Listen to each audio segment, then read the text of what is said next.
So, but anyways, it's, understandable, and also kind of like what pulls what attracts me to like another trans girl, or like okay, well, if they're like nerdy, like if they have like glasses and stuff, I don't know, maybe it's something, impaired vision, just like,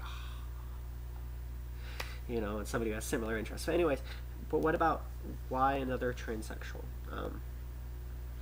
And I think part of it's just, I feel like there's some great depth, there's a connection, and somebody who goes through that experience, there's a great triumph in like really beholden to who you are as a person, because you had to fight for who you are and really know yourself. And then there's also kind of like, I don't know, it's kind of like this, not, I feel the feeling too, like this feeling of like lost time, and there's kind of like this kind of like humbleness, or kind of like sadness, and it mixes together with this triumph, and I feel like it has really a lot of depth, and I'm drawn to that. I'm really drawn to people who seem very deep, and so yeah, I think, long ramble short, it's okay for another transgender person to date another transgender person. I don't. It makes a lot of sense, really. And we just, one of the other issues, a question that my friend posed, was, what if somebody doesn't feel the need or want to get surgery? And I thought about this for a moment, and I was just kind of meandering all over my words, thinking, and I think the way I see it is somebody who doesn't feel the need to. Okay, let's say somebody who is pre-transition and don't feel the need to pursue surgery. For me, I've always wanted to get surgery, but also it's kind of this issue is, if pre-transition don't feel the need to, is because there's a lot of other pressing concerns. There's like, transitioning is not an easy short process, and for me, getting on hormones and getting my hair longer was a huge thing. Sure, I wanted, surgery. If somebody was like, here, free SRS, awesome, that would be pretty cool. But like, I would go for it. But at the time, my pressing need was hormones and stuff, because nobody except romantic partners would see under my skirt. So I didn't feel the need to, and I can understand people not feeling the need to, because there's other issues. Somebody who's farther along in transition might not feel the need to, because once again, only the romantic partners know, and if they're with somebody who's totally cool with it, then maybe they don't feel comfortable with getting surgery. I mean, surgery is it's not a light decision. It's not like, getting a new pair of glasses or something, like, it's surgery. And it can be very expensive too, and it's something that insurance companies don't touch. So it's understandable, somebody who is okay with themselves and strong enough, and this one part does not identify me. I'm myself, and people accept me for myself, and the only person in my life is somebody who I'm spending my life with, and or just people that they're with don't care. And so I can understand not feeling the need to, and I don't. Some people say you must, and actually I think it's in the DSM-V or DSM-4, maybe it's going to be in the DSM-5, about having, okay, maybe I'm completely wrong, but I think one of the things was the criteria for diagnosing if somebody is transgender is if they have a huge revulsion to their private area. And so some people are worried that they get turned down for hormones, and like when they admit they are not bothered by the area, maybe they can pull themselves away from the cultural connotations that the parts denote, and for the issues I talked about. So I don't think feeling the need or want to get surgery is paramount.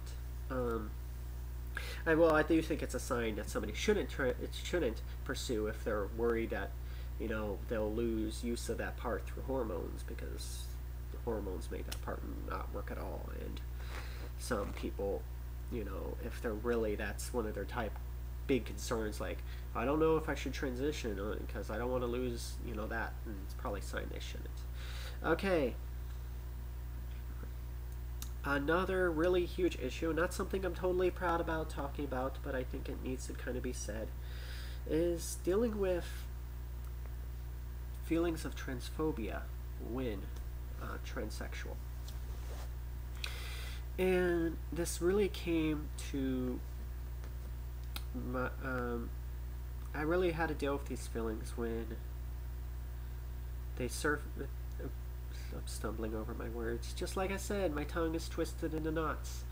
Was when I met this other trans girl. She was older than me, and she was going full time, even though she was pretty much pre-everything.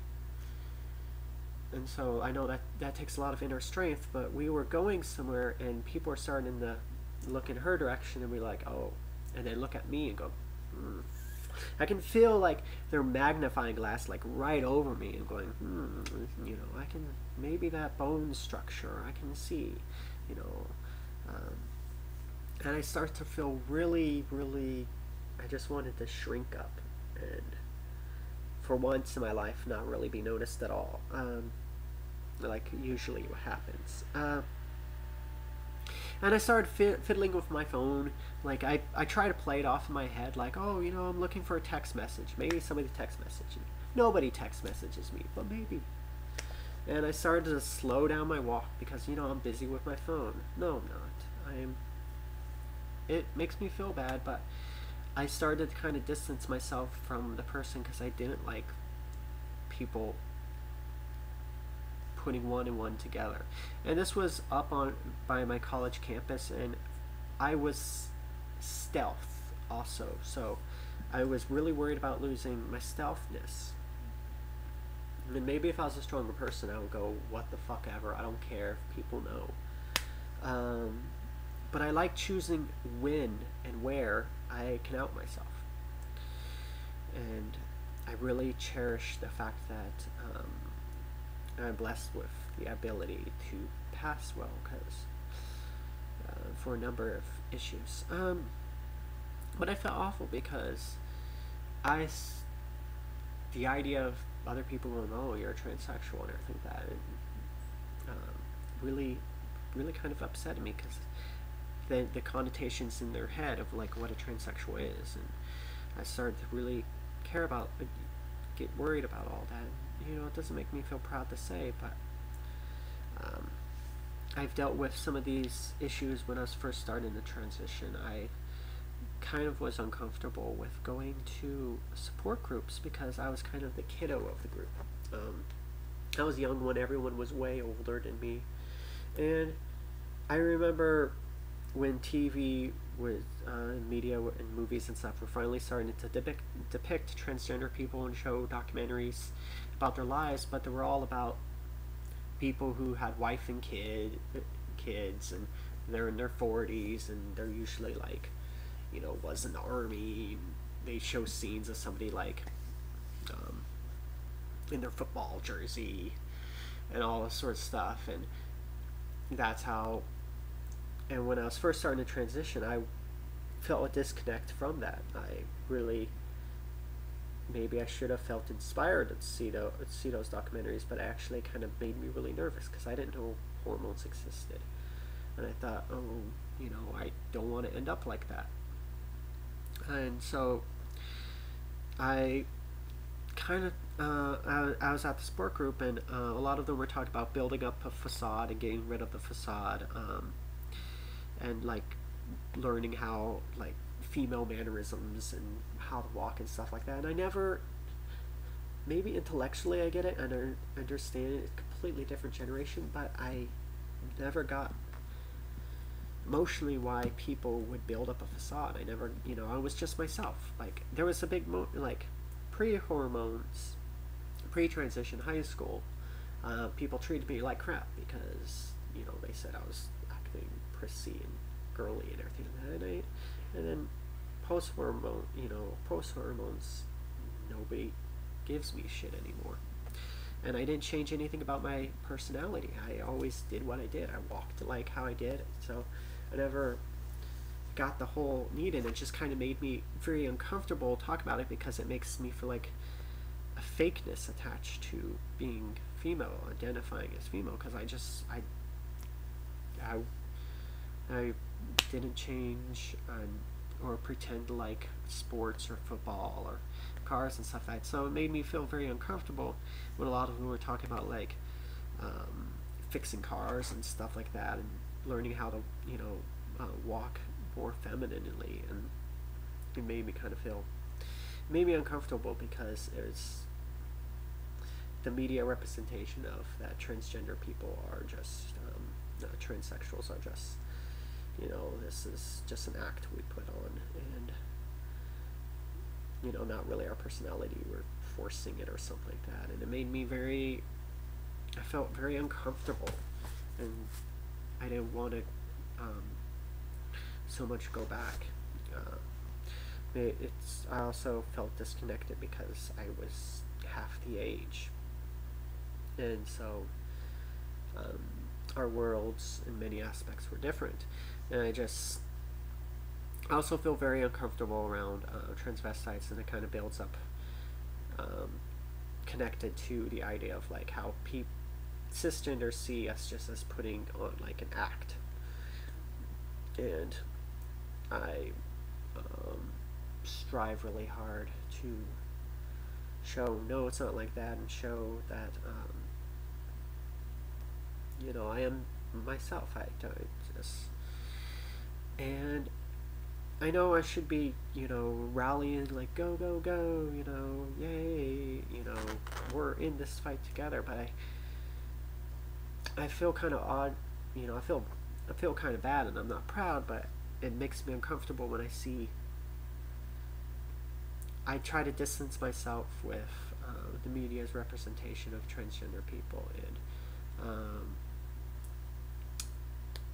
sometimes people from different generation or different place in transition, or transvestites, I don't feel completely comfortable. And maybe it's because I'm not completely